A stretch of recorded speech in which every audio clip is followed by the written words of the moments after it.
In the heart of ancient Baghdad, where the bustling markets hummed with traders and the air carried the scent of spices, one man walked the streets with nothing but a waterskin on his shoulder. His name was Solomon, but the people of Baghdad called him the water bearer. He was no ordinary man. His honesty and kindness would soon shake the city to its core. Every morning, before the sun had fully risen, Solomon would wake up to the call of prayer. He lived in a modest home at the edge of the city with his wife and 2 children. His livelihood was simple yet vital. He fetched water from the great Tigris River and sold it in the city's neighborhoods. Though he earned little, he never hesitated to share a portion of his earnings with the poor. If a thirsty soul had no money, he would give them water without question. Baghdad was a city of contrasts. Wealthy merchants in embroidered robes filled the grand bazaar, their fingers adorned with rings of gold. Laborers toiled under the scorching sun, earning just enough for a meal. And then there were the beggars, the forgotten souls who relied on the kindness of strangers. Solomon knew them all, and they knew him, not just as a seller of water, but as a man of unwavering integrity. One particularly scorching afternoon, as the city's wells ran dry, a powerful and wealthy merchant named Malik approached Solomon. He was a man of influence, controlling vast caravans and trading in silks, jewels, and spices. Malik had seen an opportunity amidst the drought. "Solomon," he said with a smirk, "I will pay you triple. No, 5 times the price. If you sell your water only to me, I will distribute it as I see fit." Solomon's expression darkened. He looked around at the suffering people, their lips cracked from thirst. How could he betray them for gold? He shook his head. "Water is a gift from the Almighty," Solomon said firmly.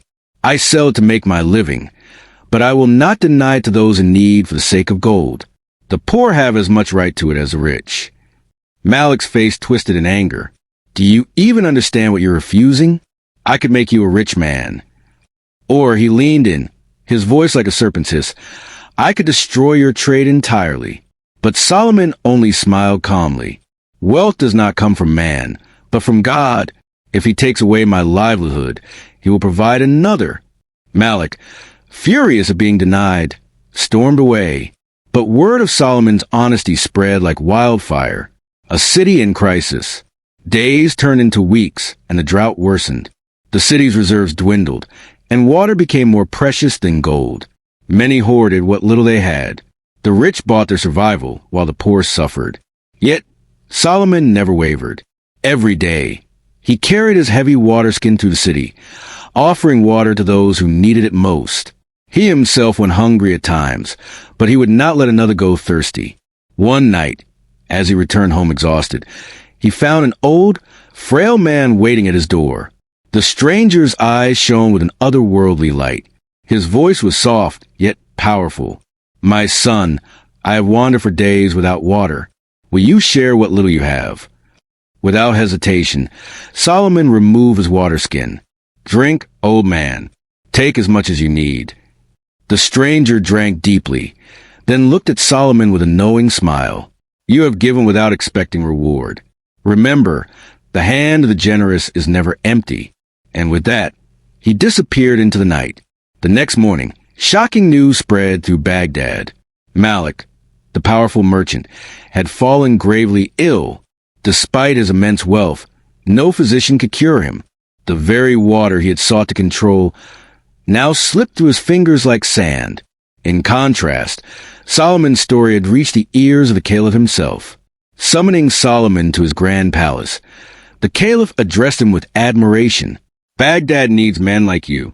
From this day forth, you shall oversee the city's water supply, to ensure that no one, rich or poor, ever suffers from thirst again."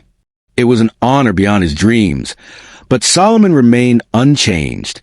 Even with his newfound position, he lived simply, ensuring that water was distributed fairly to all.